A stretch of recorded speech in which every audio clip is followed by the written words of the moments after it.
Hello friends, chocolate cake కోసం small size banana mash చేసుకున్న తర్వాత 1 కప్ పౌడర్ షుగర్ యాడ్ చేసుకొని మిక్స్ చేసుకున్న తర్వాత 1 cup oil, half teaspoon baking soda, baking powder, 2 cups గోధుమ పిండి, 3 teaspoon cocoa powder, 1.5 cup milk add చేసుకొని బాగా మిక్స్ చేసుకోవాలి.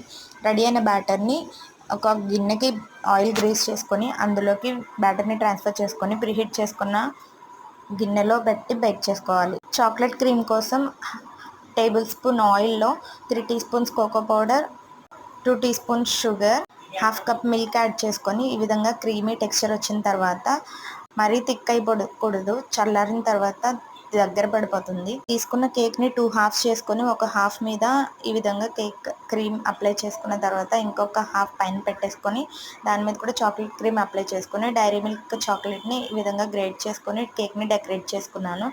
చూడటానికి ఎంత అట్రాక్టివ్గా ఉందో, టేస్ట్ కూడా చాలా బాగుంది. వీడియో నచ్చితే లైక్, షేర్ అండ్ సబ్స్క్రైబ్.